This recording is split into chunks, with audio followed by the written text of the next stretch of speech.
لوگ ہیں، روایات کے لوگ ہیں، تو آپ نے دعوت دی تو ہم یہاں آپ کی خدمت میں حاضر ہوئے۔ یہ ہمارے سوسائٹی کا ایک حسن ہے کہ ہم سیاسی رائے جو بھی رکھیں لیکن ایک دوسرے کو عزت دینا یہ ہماری روایات کا ایک حصہ ہیں، جس کو بچانے کی آج کل ہم بڑی جدوجہد کر رہے ہیں۔ میں اس بات پر بھی ان کا شکر گزار ہوں کہ انہوں نے پی ایچ ڈی کی آزادی ڈگری مجھے دی، لیکن اس کے باوجود میں مولوی صاحب ہی کہلانا پسند کروں گا، اور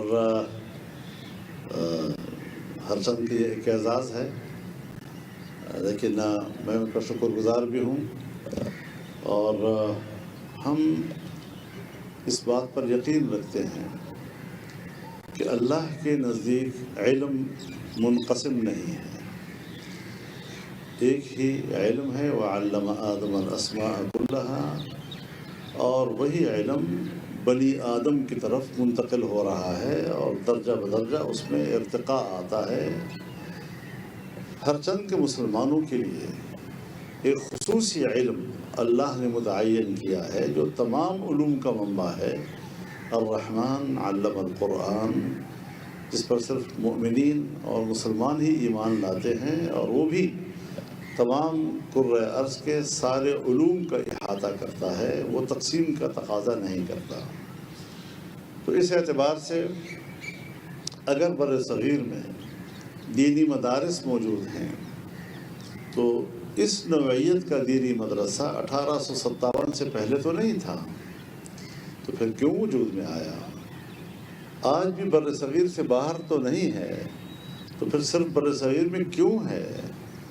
ظاہر ہے کہ اس کے کوئی اسباب ہوں گے، اس کے کوئی رد عمل ہوگا۔ جب قرآن، حدیث، فقہ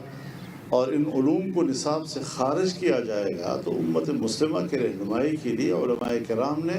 ایک کردار ادا کیا ہے، اور میں آج بھی سمجھتا ہوں کہ حکومت اگر اس بارے میں سنجیدہ ہو کہ ایک مشترکہ نصاب تشکیل دیا جائے تو اس پر بات ہو سکتی ہے، لیکن دینی علوم اور مدارس کے خاتمے کا جو رویہ ہے